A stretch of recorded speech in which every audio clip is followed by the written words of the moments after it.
ఈ లైఫ్లో ఏమి ఉంటుంది? సిఎన్ వంశీరావు గారు. పందిలా ఉన్నావు కదరా! నేను పందిలా ఉంటే నీకేమైంది? నీకేమైనా బాధ అయిందా? నువ్వు ఎలా ఉన్నావు ఫస్ట్ నీ పేజ్ చూసుకో.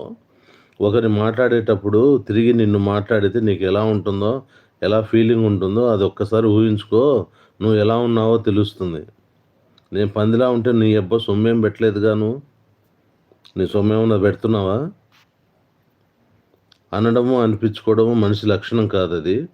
అది వేరే వాళ్ళ లక్షణము. సో, ఇలాంటి పద్ధతులు కరెక్ట్ కాదు. నీకు ఇంట్రెస్ట్ ఉంటే వచ్చి లైక్ చేసి సపోర్ట్ చేయి. నీకు సపోర్ట్ చేస్తారు. లేదంటావా 2 మూసుకొని సైలెంట్‌గా కూర్చో. అర్థమైందా? క్రాంతి కుమార్ గారు. నేను ఫస్ట్ టైం చూస్తున్నా.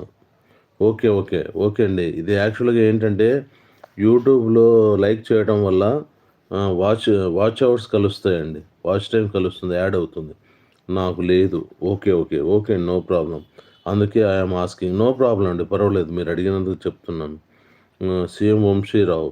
నీకు మంత్లీ అమౌంట్ వస్తుంది కదా! నాకు ఇవ్వు. ఓకే. అంటే నేను పందిలాగా ఉన్నప్పుడు నా పంది దగ్గర నీకేం పని మరి ఆ డబ్బుల గురించి? అప్పుడు నువ్వు పందికి పందిన్నర అవుతావు గదా! అసలు మనిషి జన్మ ఎత్తిన తర్వాత మనిషిలాగా ప్రవర్తించడం నేర్చుకోవాలి.